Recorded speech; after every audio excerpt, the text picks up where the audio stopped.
अस्सलाम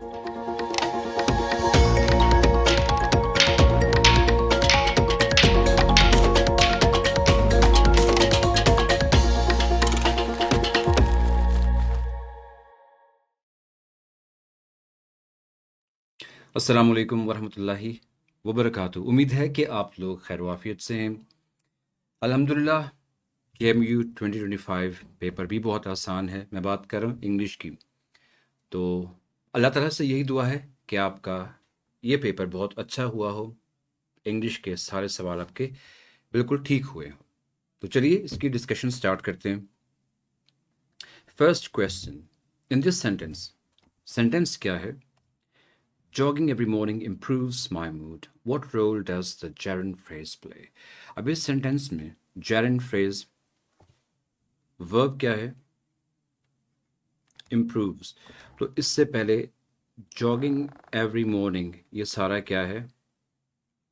ये है gerund phrase. तो पूछा ये गया है कि इस सेंटेंस में ये क्या रोल प्ले करता है? So, this improves my mood. तो सवाल है this improves my mood में this इसको रिप्लेस करना है, किससे करें? सो हम कहेंगे jogging every morning improves. तो ये verb और verb से पहले यहाँ क्या होना चाहिए? वो होना चाहिए subject. और यहाँ पर जो phrase है वो किसका काम कर रहा है? subject का. तो राइट आंसर होगा डेल्टा. ऑब्जेक्ट की ये प्लेसमेंट ही नहीं है, चाहे वो डायरेक्ट हो इनडायरेक्ट हो।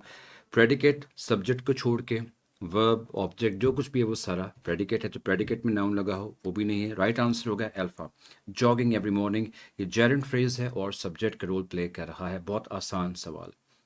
Next one, the meeting has been scheduled plan 3 PM sharp.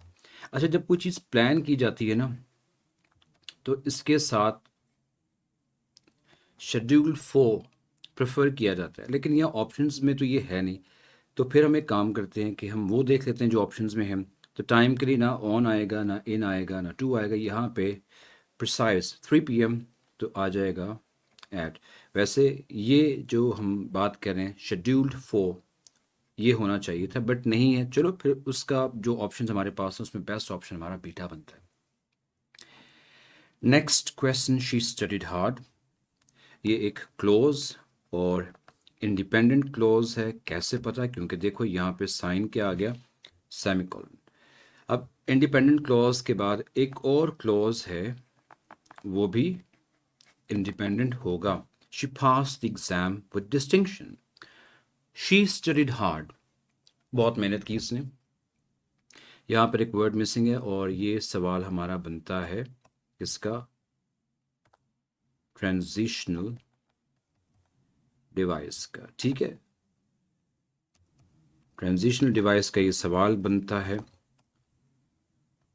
She studied hard, she pass the exam with distinction. However contrast के लिए तो उसने बहुत मेहनत की, इम्तिहान में पास होगी, तो कंट्रास्ट नहीं है। फॉर इंस्टेंस ये भी गलत है। कॉन्सिक्वेंटली हम रिजल्ट शो करना चाह रहे हैं, उसने मेहनत की। शी पास एग्जाम, मेन चीज़ तो ये थी, और ये एडिशन है विद डिस्टिंक्शन। इन कंट्रास्ट भी नहीं आएगा। Right answer Charlie. Next question, she completed the task with great difficulty, identify the correct usage of passive voice. तो पैसिव वॉइस पूछा गया है, सेंटेंस एक्टिव है, वर्ब की सेकंड फॉर्म है। तो she completed word what the task.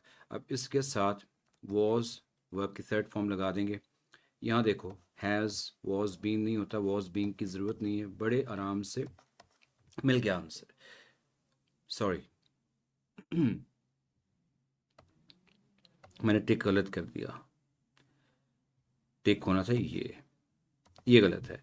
So has been, was been, was been. अब was के साथ बीइंग तो होता नहीं है, वॉज बीन भी नहीं आएगा। हैज़ चूंकि हमारा सेंटेंस परफेक्ट नहीं, तो राइट आंसर हो जाएगा हमारा अल्फा।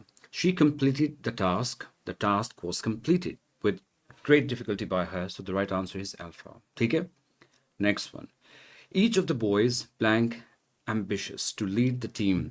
ईच सब्जेक्ट है, यहाँ पर प्रोनाउन है, डिस्ट्रीब्यूटिव प्रोनाउन है। ईच के साथ सिंगुलर वर्ब आएगा। ईच ऑफ द बॉयज ये कॉम्प्लीमेंट है ना, कि वो क्या है, इज वॉट एम्बिशियस, तो हैव नहीं आएगा, पोजेशन थोड़ी है, हैज़ नहीं आएगा, राइट आंसर होगा इज, आर भी नहीं आ सकता, so each of the boys is subject के अकॉर्डिंग वर्ब आएगा, सो the right answer is Charlie. Revenge is a kind of wild justice, revenge is kind of, ये देखो इज अ काइंड ऑफ, अगर मैं कहता हूँ revenge is a wild justice, is like नहीं कह रहा, is a wild justice is a kind of wild justice। और अब यहाँ पे जो wild justice है, हम क्या बात करें, रिवेंज क्या है, इट्स अ काइंड ऑफ यानी कि ये मेटाफर है। तो sentence illustrate the use of, personification नहीं है, पन नहीं है, मेटाफर, हाइपरबली नहीं है, इसका मतलब होता है एग्जैजुरेशन करना, ठीक है।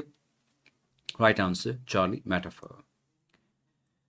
Next question, the old man was feeble, barely able to walk, complement है, barely able to walk, इसका मतलब ये कोई पॉजिटिव वर्ड इसके लिए नहीं है, ठीक है। ये बनेगा इसके लिए मतलब नेगेटिव सेंस में कि वो वीक है ना, कमज़ोर है।